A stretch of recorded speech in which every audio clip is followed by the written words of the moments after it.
শেখ সাদি রহমতুল্লাহ আলাইহি বলছেন দেখি, তরিকত বজুজ খেদমতে খলকে নিস, খেদমত ছাড়া কোনো তরিকত নাই।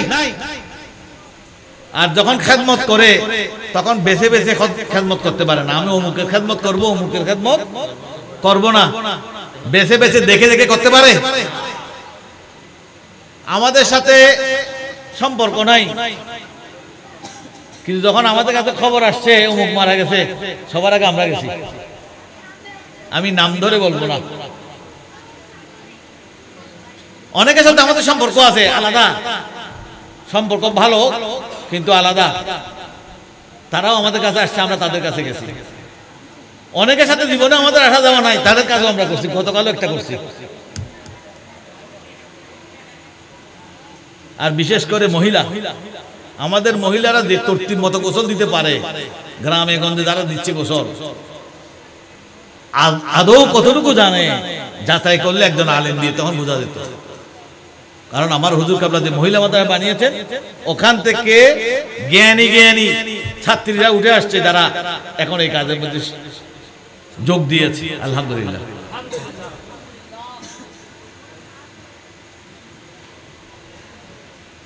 প্রত্যেক এলাকায়, আমি মনে করি এই এলাকা সুন্নি এলাকা, আর হুজুর কাবলা তো এসব বলতেন দিন কো বাঁচাও। দিন বাঁচানোর জন্য কি করতে হবে? সাচ্চা আলেম তৈয়ার করা। কেন সাচ্চা আলেম তৈয়ার করা? কারণ এক শ্রেণীর মুহাদ্দিসরা ইয়াজিদ রহমাতুল্লাহ আলাইহি বলেন,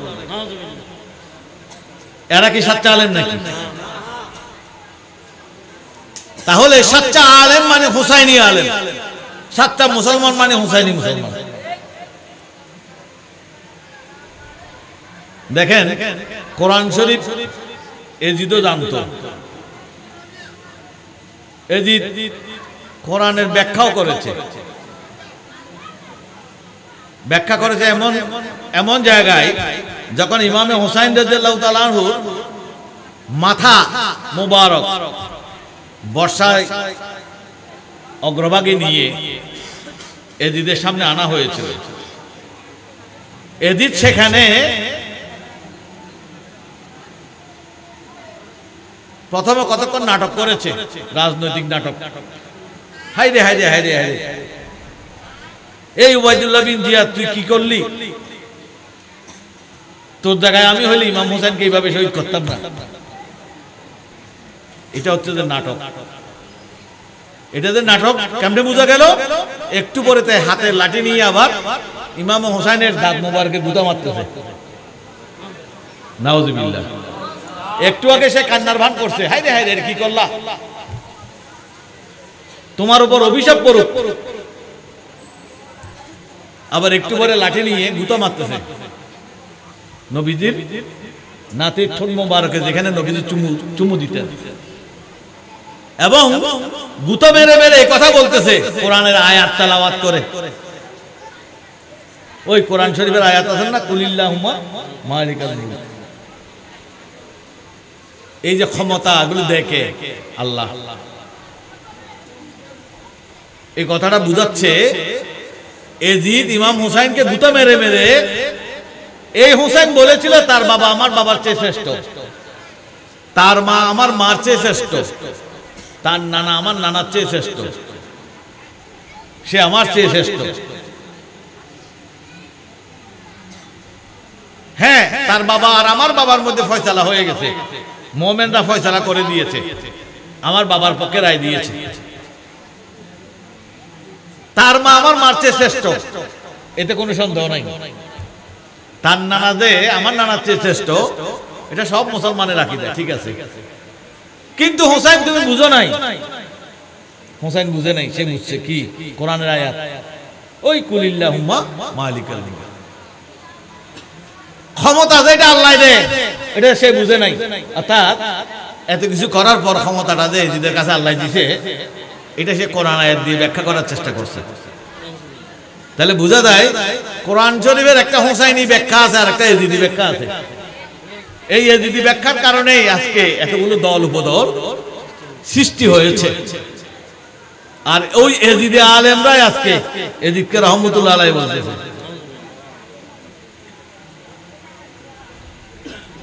হ্যাঁ, কারবালার ঘটনা বড় স্পর্শকাতর। কারবালার ঘটনাকে কেন্দ্র করে নানা ধরনের দল মত আকীদার সৃষ্টি হচ্ছে। একটু আগে মাওলানা আজহারী সাহেব বলেছেন,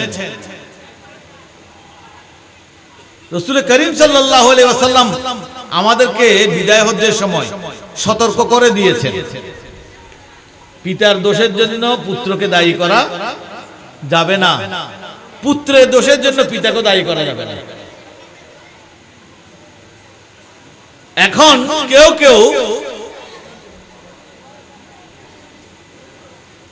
এজিদের দোষের জন্য হযরত আমির মুআবিয়া রাদিয়াল্লাহু তাআলা আনহুকে দোষী সাব্যস্ত করে যা ইচ্ছা তা গালাগালি করতেছে। এরা হচ্ছে সীমা লঙ্ঘনকারী। আবার কেউ কেউ আমির মুআবিয়া রাদিয়াল্লাহু তাআলা যেহেতু সাহাবী আর এজিদ যেহেতু সাহাবীর পুত্র, এই জন্য আবার এজিদকে বাঁচানোর চেষ্টা করতেছে। এরাও সীমা লঙ্ঘনকারী, কারণ এজিদের কুফরি প্রমাণিত। এজিদ শুধু ইমাম হুসাইনকে শহীদ করে নাই, এরপরে এজিদ চেয়েছিল, দেখলো যে ইমাম হুসাইনকে শহীদ করার পর সারা পৃথিবীর মুসলমানরা তাদের বিরুদ্ধে চলে গেছে। তখন রাজনৈতিক কিছু কায়দা কানুন আছে, পৃথিবীর যে কোনো দেশের ক্ষমতা সিনরা বিভিন্ন কৌশল করে ঘটনা একটাকে চাপা দেওয়ার জন্য আরেকটা ঘটনার জন্ম দেয়, করে কিনা? এগুলো আজকাল রাজনীতি আমাদের একদম সবাই বুঝে, বলে যে এটা এটার জন্য করছে, এটা চাপ দেওয়ার জন্য এটা করছে। ঠিক এজিদও বড় পলিটিক্স বাস ছিল। ওই যে বললাম একটু আগে কান্নাকাটি করছে, এটা ছিল তার পলিটিক্স। এবং সে যখন দেখলো জনগণ বিদ্রোহ করতে পারে, চারিদিকে মানুষ ইমামে হুসাইনের জন্য কান্নাকাটি করতেছে, এই জনগণের দৃষ্টিভঙ্গি যেন অন্যদিকে ফিরানো যায়, তখন বুদ্ধি করে পরামর্শ করে সিদ্ধান্ত নিল নতুন নতুন রাজ্য জয় করতে হবে, মুসলমানদের রাজ্য বাড়াই ফেলতে হবে, কাফেরদের রাজ্যগুলো দখল করে ফেললে একটা পর একটা মুসলমানদের দৃষ্টি সেদিকে চলে যাবে।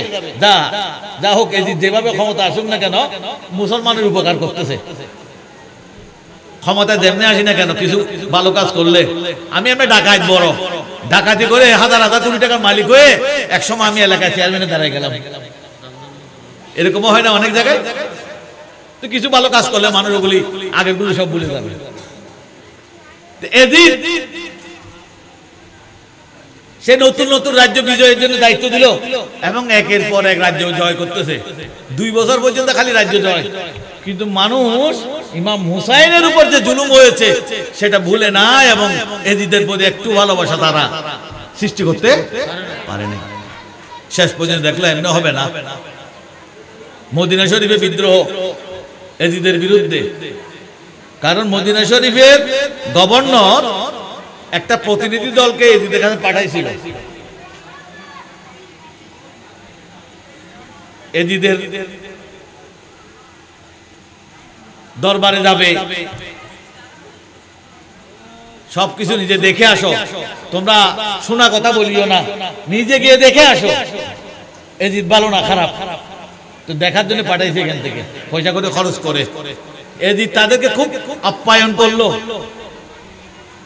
আদর আপ্যায়ন সব করে, আসবার সময় আরো বেশি বেশি উপহার দিয়ে মদিনায় পাঠিয়ে দিয়েছে। এরা এই টাকা পয়সা ধন সম্পদ নিয়ে মদিনা আসার পর এরা বললো যে এজিদের সম্পর্কে আগে শুনছি, এখন নিজের চোখে দেখে আসছে সে আসলে কোনো মুসলমান না, সে একটা বড় মরদুদ। যে সম্পদ আমরা পেয়েছি তার কাছ থেকে, এখন এগুলো তার বিরুদ্ধে যুদ্ধ করার জন্য কাজে লাগাবে। এই মদিনায় এসে ওনারা ফিরে আসার পরেই এজিদের বিরুদ্ধে আগুন লেগে গেল মদিনায়। তখন এজিদ সিদ্ধান্ত নিল, তাহলে তো আমাকে আবার তরবারি চালাইতে হবে।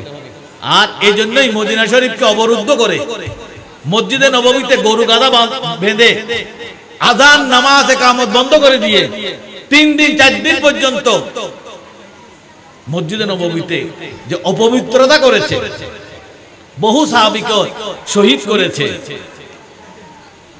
জেনে শুনে, এরপরও কি এজিদের প্রতি মানুষের সমর্থন কেমনে থাকতে পারে? শুধু তাই না, মদিনা শরীফে অসম যুদ্ধ হয়েছে, কারণ একটা সুসজ্জিত বাহিনীর সাথে হঠাৎ করে যারা অস্ত্র ধারণ করেছে তাদের পক্ষে সহজে দাঁড়ানো টিকে থাকা সম্ভব না। শেষ পর্যন্ত অনেক সাহাবী শহীদ হয়েছিলেন মদিনা পাকে। এরপরে তারা মক্কা শরীফে আক্রমণ করেছে। মক্কা শরীফে যখন দখল করতে পারতেছে না ইয়াজিদ, আব্দুল্লাহ ইবনে জুবাইরের প্রতিরোধের কাছে শেষ পর্যন্ত করলো কি, কামান মারলো। কামান পাথর দিয়ে কামানের গোলা বানিয়ে সেই পাথর নিক্ষেপ করেছে খানায়ে কাবার উপর। নাউজুবিল্লাহ। যেদিন খানায়ে কাবার উপর পাথর নিক্ষেপ করলো কামান, সেই দিনেই ইয়াজিদের মৃত্যু সংবাদ আসলো। আল্লাহ পাক তাকে আর বেশি দিন সুযোগ দিলেন না। তাহলে ইয়াজিদের এতগুলো অপরাধ, শুধু ইমামে হুসাইন রাদিয়াল্লাহু তাআলাকে শহীদ করা, হুসাইনীদেরকে শহীদ করা নয়, মসজিদে নববী শরীফ অপবিত্র করা, মক্কা শরীফের উপর হামলা করা, তারপরেও যদি কেউ ইয়াজিদকে সমর্থন করে বুঝতে হবে এরা বড় পাপী, ইয়াজিদের চেয়ে কম না তারা। আল্লাহ পাক আমাদেরকে হুসাইনি মুসলমান হওয়ার তৌফিক দান করুন। হুসাইনি মুসলমান কারা? কেউ যদি বলে আমরা সবাই হুসাইনি, তো হুসাইনি হয়ে যাবে? না না, বললে হুসাইনি হয় না। বললেই যদি কেউ হুসাইনি হয় তাহলে কুফার সব মানুষ হুসাইনি হওয়ার কথা ছিল, ঠিক না? হাজার হাজার চিঠি দিয়েছে, ইমাম মুসলিমের কাছে বয়াত হয়েছে, আপনার জন্য জানও দিব মালও দেব। বয়াত মানে তো এমনিও জান মাল সব দেওয়া। বয়াত হয়েছে।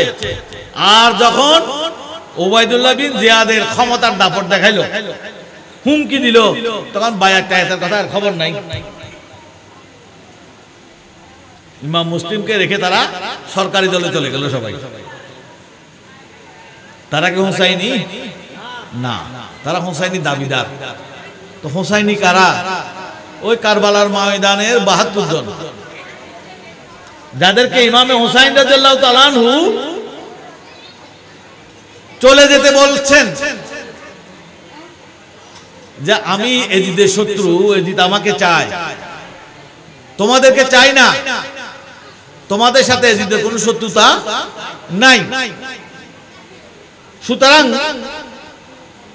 তোমরা এখানে থাকা দরকার নাই। কারণ কাল যে যুদ্ধ হবে, সেই যুদ্ধে ৭২ জন ২২,০০০-এর সাথে পারবে না, একে একে সবাই শহীদ হবে। এই কথায় ইশারা করলেন সবকিছু। তো সুতরাং এতগুলো রক্ত ঝরার কি দরকার? আমি হলে কি বলতাম, তোমরা ৭২ জন বাবা আমাকে ছেড়ে যাইও না, তাহলে তো আমি ২২,০০০-এর বিরুদ্ধে একা হয়ে যাব। কিন্তু ইমাম হুসাইন বললেন শত্রু তো আমার সাথে, তো তোমাদের রক্ত দেওয়ার কি দরকার? তো একজনের রক্ত দিয়ে যদি তার কাজ ছেড়ে যায়, ৭২ জনের রক্তের দরকার নেই, তোমরা একটু চলে যাও। কিন্তু তারা বললেন না, আমরা যাব না, আমরা যাব না আপনাকে ছেড়ে। ইমাম হুসাইন বললেন লজ্জা লাগতেছে, ঠিক আছে আমি বাতি নিবেই দিই, তোমরা অন্ধকারের মধ্যে যার যার মতো চলে যাও, আমি কিছু মনে করব না। তখন তারা বললেন না, আমরা আপনাকে ইমাম মেনেছি, আমরা কুফার মানুষের মতো না, মুখে এক কথা কাজে আর এক কথা, আমরা সেরকম না, আমরা সত্যিকারের যে হুসাইনি সেটা প্রমাণ করব কালকে কারবালার ময়দানে। আগে আমাদের রক্ত দিব, তারপরে আপনার গায়ে তলোয়ার চালাইতে পারবে, তার আগে না। তারা যেমনটা বলেছিলেন তেমনটা করেছেন। এই জন্য ওই ৭২ জনেই হুসাইনি।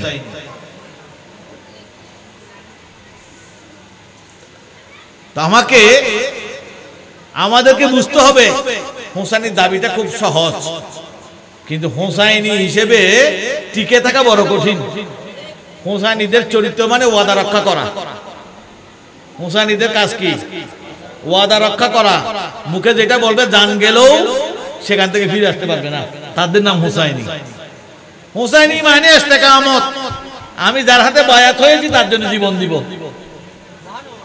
যেটা কুফার মানুষ পারে নাই, হুসাইনিরা পেরেছে। হুসাইনিরা বায়াত হয় নাই, ওয়াদা করেছে, ওয়াদা রক্ষা করেছে। আর যারা বায়াত হয়েছে, বায়াত হয়েও বেঈমানি করলো, তাহলে ওইরকম বায়াতের চেয়ে অনেক সময় অনেক পীরকে বেঈমান দেখা যায়। ঠিক না? অনেক পীর ভাই কিন্তু তার মধ্যে মুনাফিক আলামত, কিন্তু অনেকে পীর ভাই না, বায়াত হয় নাই, কিন্তু তার কথা ঠিক আছে। সুতরাং হোসাইনি এটা খালি 61 হিজরিতে না, হোসাইনি যে কুফার মানুষ চিনবার জন্য কিয়ামত পর্যন্ত দুই শ্রেণীর মানুষ দেখবেন। এই মানুষগুলোকে যারা ঠিক মতো চিনতে পারে তারা কামিয়াব। তো আলহামদুলিল্লাহ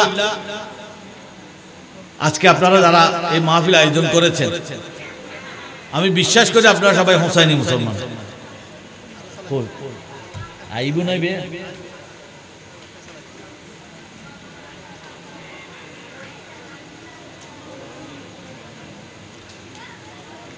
দেখেন, গৌসিয়া কমিটি বাংলাদেশ একটা ওয়াদা করেছিল।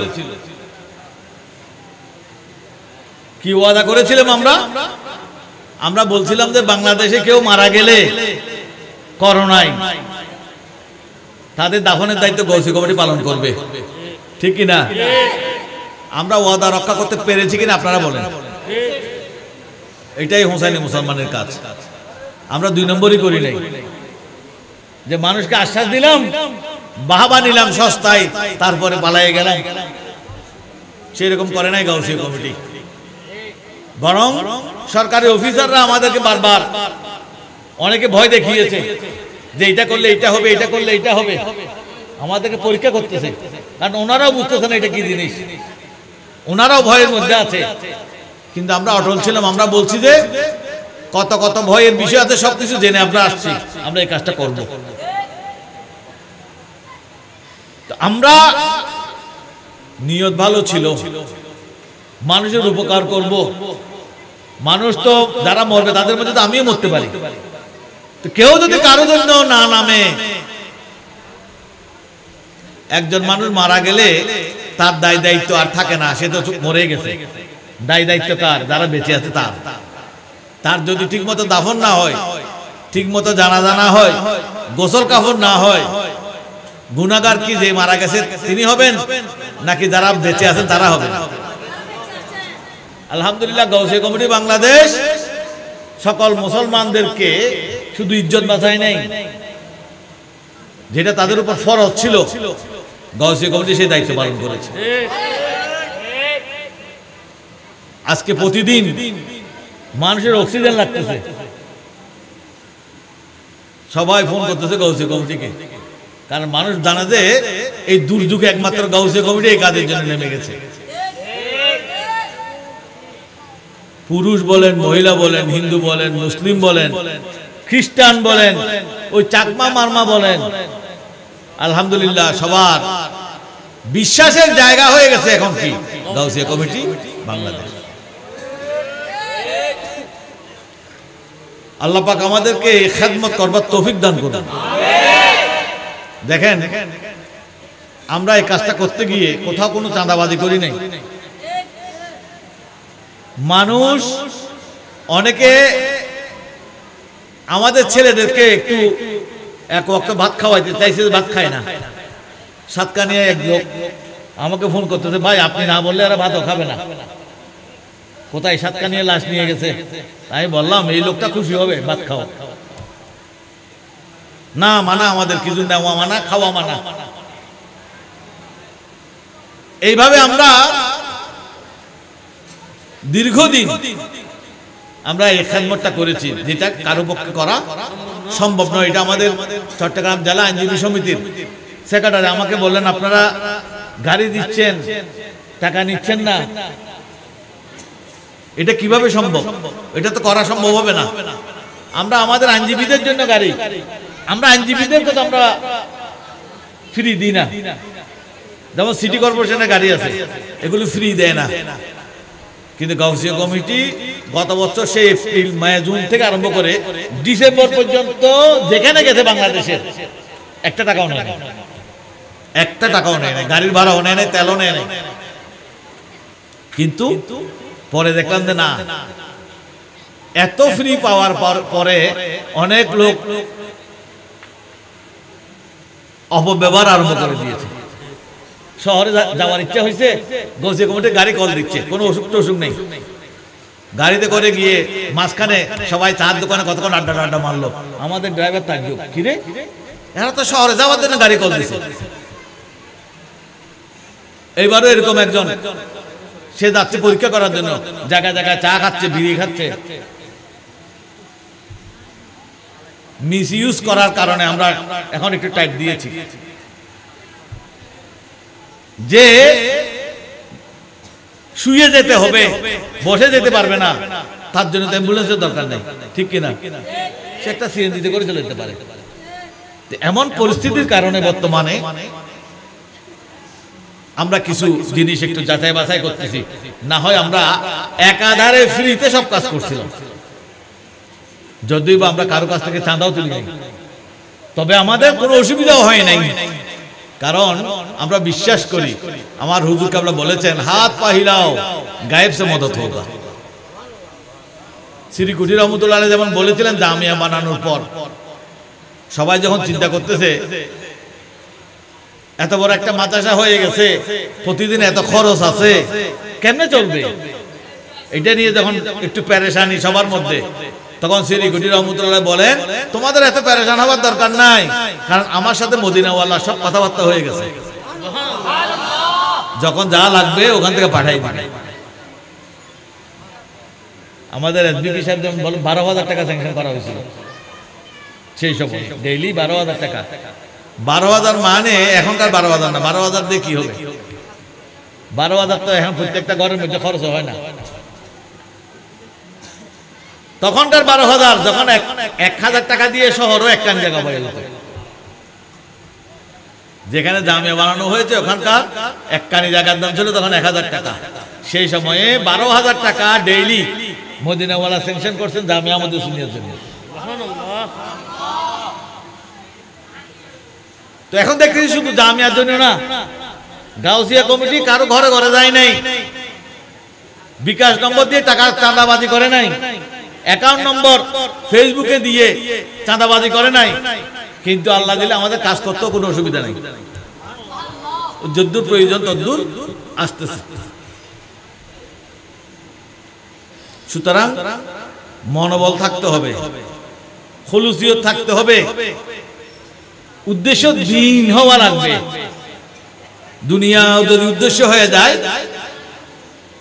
তাহলে কখনো কেউ কামিয়াব হতে পারে না। গাউসিয়া কমিটি কামিয়াবির কারণ হচ্ছে গাউসিয়া কমিটি এইটাকে পুঁজি করে টাকা কামানোর চিন্তা করে নাই।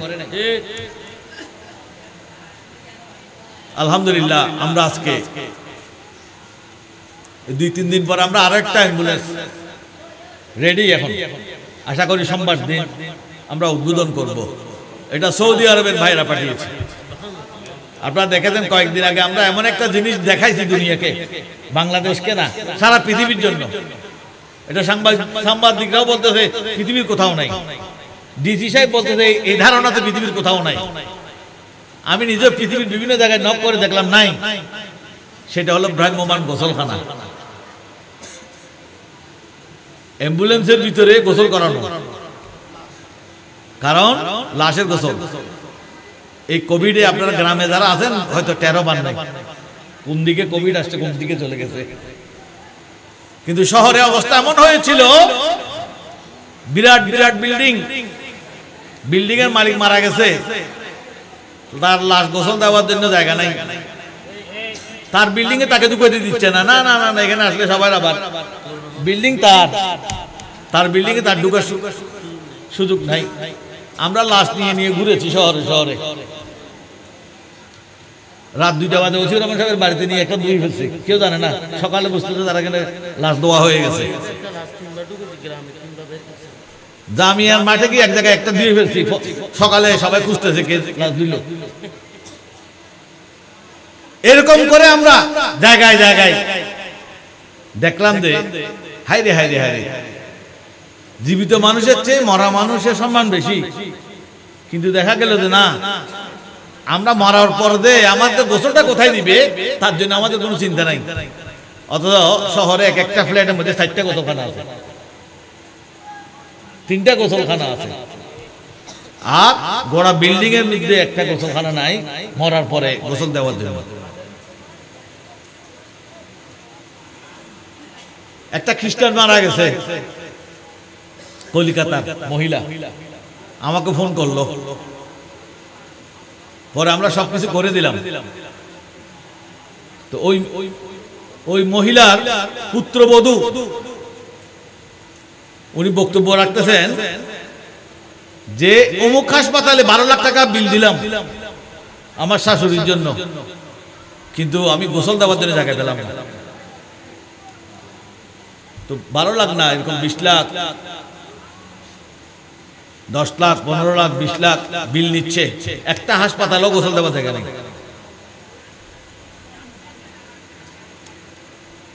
শেষ পর্যন্ত এখন গাউসিয়া কমিটি এমন সমাধান করেছে, গাউসিয়া কমিটির নিজস্ব 3টে গোসলখানা হয়ে গেছে, আলহামদুলিল্লাহ। আমি এখন এখানে আসার সময় আরেকটা গোসলখানা দেখে আসছি। এটা আমাদের বিরাট একটা বিরাট হাই রাইজ বিল্ডিং উঠতেছে, ওখানে করবার জন্য। শুধু তাই না, এই যে ভ্রাম্যমান গোসলখানা, এটার জন্য জেলা প্রশাসন আমাদেরকে এমনি বলে দিয়েছে আপনারা দরখাস্ত করেন, এটার জন্য পুরস্কার পাবেন। কারণ এটা নতুন জিনিস উদ্ভাবন করছেন আপনারা, পরবর্তীতে যারা উদ্ভাবন করবে আপনাদেরকে দেখে করবে, এমনকি সরকারও করবে আপনাকে দেখে। এটা সরকারের মাথায়ও ছিল না। এটা কে বলতেছে? সরকারের বাইরে মানুষ বলতেছে না, সরকারের মানুষ বলতেছে। যেটা আমাদের মাথায় ছিল না, আপনারা চিন্তা করছেন, কারণ নিশ্চয়ই আপনারা আন্তরিকভাবে ছিলেন বলে এই জিনিসটা আপনারা করতে পারছেন।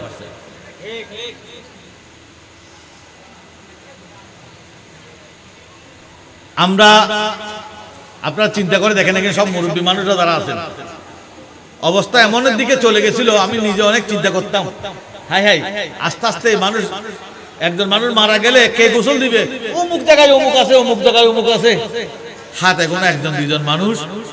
এগুলো যদি না থাকতো আগামী 10-20 বছর পর গোসল দেওয়ার মানুষ পাওয়া যেত না।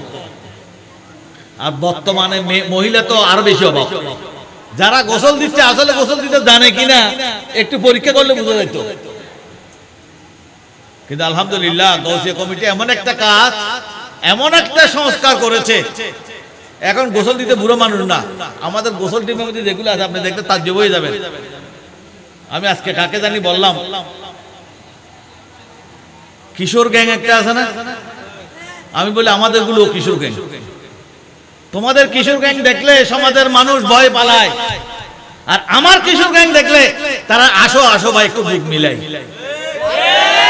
কারণ তোমার কিশোর গ্যাং তোমার সমাজের জন্য হুমকি, আর আমার কিশোর গ্যাং দেখলে তোমার মনটা বড় হয়ে যায়, আমার এই কিশোর গ্যাং থাকলে আমার লাশটা তারা কাঁদে নিবে, তারা গোসল দিবে, শরীয়ত সম্মতভাবে গোসল দিবে, দাফন করবে। আর কেউ আসুক না আসুক, আমার ছেলে পালাতে পারে, কিন্তু এই কিশোর গ্যাংয়ের সদস্যরা এই কাজ করবে।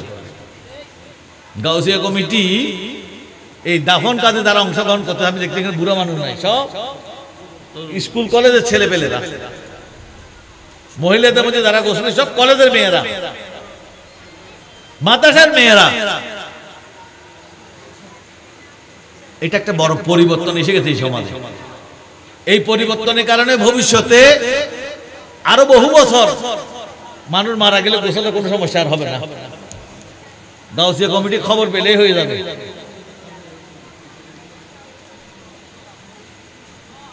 তো সুতরাং আপনারা গাউসিয়া কমিটি বাংলাদেশের সাথে থাকবেন। গাউসিয়া কমিটি এখন ইজ্জতের জায়গা হয়ে গেছে। দেখবেন আমরা চিনি না, কত গাড়িতে দেখি গাউসিয়া কমিটি বাংলাদেশ, কি রে, হ্যাঁ আমাদের মনোগ্রাম একটা নিয়ে গাড়িতে লাগাই দিছে পুলিশে না ধরার জন্য। আমরাও চিনি না, আমাকে বলে ভাই সাইড দেন, দেখলাম তো গাউসিয়া কমিটি বাংলাদেশ, সে আমাকে চিনে না, আমি তাকে চিনি না। মনোগ্রাম লাগাই রাখছে, কারণ কি এই মনোগ্রাম দেখলে সেলিউট দেয় এখন পুলিশরা। ওই দিন নাকি আমাদের ছেলেদেরকে কঠিন লকডাউন, সাথে কিছু নাই, তাও বলছে শুধু আমরা গাউসিয়া কমিটির কাজ করতেছি। পুলিশে গাড়ি ডেকে এনে ভাড়া দিয়ে বলতে এদেরকে ঠিক যেখানে যেতে চাই ওখানে পাঠিয়ে দিবি, এরা গাউসিয়া কমিটির মানুষ, এদেরকে ইজ্জত করবি। সুবহানাল্লাহ। ইজ্জত আল্লাহ এবং রসুলের জন্য, মুমিনের জন্য।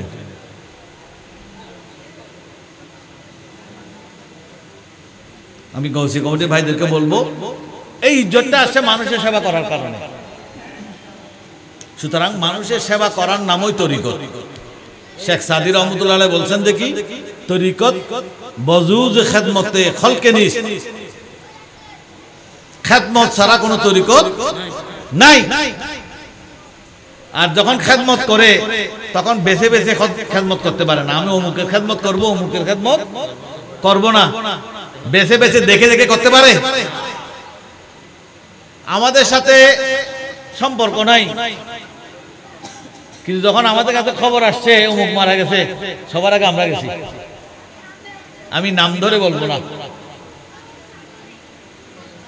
অনেকের সাথে আমাদের সম্পর্ক আছে আলাদা, সম্পর্ক ভালো কিন্তু আলাদা। তারাও আমাদের কাছে আসছে, আমরা তাদের কাছে গেছি। অনেকের সাথে জীবনে আমাদের আসা যাওয়া নাই, তাদের কাজও আমরা করছি। গতকালও একটা করছি। আর বিশেষ করে মহিলা, আমাদের মহিলারা যে তর্তির মতো গোসল দিতে পারে, গ্রামে গঞ্জে যারা দিচ্ছে গোসল, আদৌ কতটুকু জানে যাচাই করলে একজন আলেম দিয়ে তখন বোঝা যেত। কারণ আমার হুজুর কাবলা যে মহিলা মাদ্রাসা বানিয়েছেন, ওখান থেকে জ্ঞানী জ্ঞানী ছাত্রীরা উঠে আসছে, যারা এখন এই কাজের মধ্যে যোগ দিয়েছে। আলহামদুলিল্লাহ।